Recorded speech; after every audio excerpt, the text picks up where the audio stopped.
তো গাইস, কাছে কয়েন থাকলে সবসময় হিট লিস্ট করতে নেই। আমার এটা বলার কারণ আজকে একটা এনিমি বুঝতে পেরেছে এবং তোমরা ভিডিওটা দেখলে বুঝতে পারবে। তো আমরা তিনজন মরে যাই, তারপরে দেখেন আমাদের জোনপুষার কীভাবে আমাদেরকে রিভাইভ করে, আর আমাদের হিট লিস্ট করার কারণটাও তোমরা দেখেন।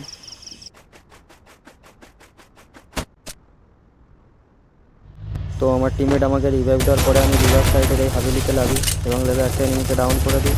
আমার কিলটা কেউ চুরি করার চেষ্টা করছিল, আমি কিলটা ফিনিশ করে নিই এবং ওকেও ডাউন করে দিই। এরপরেই হয় আসল কাহিনী, তোমরা ভিডিওটা দেখতে থাকো এবং লাইক সাবস্ক্রাইব করে দেবে। তো গাইস, ফাইনালি হিট লিস্ট প্লেয়ারটা আমাদের কাছে চলে আসে এবং কি হয় দেখেন।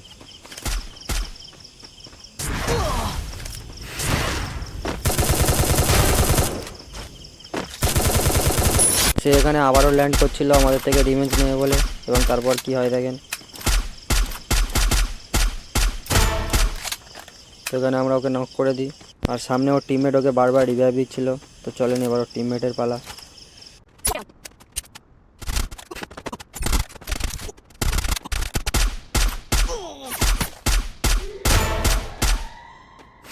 তো ফাইনালি ওকে আমরা মেরে দিই, এবং ভিডিওটা ভালো লাগলে লাইক এবং সাবস্ক্রাইব করে দেবেন। চলো টাটা।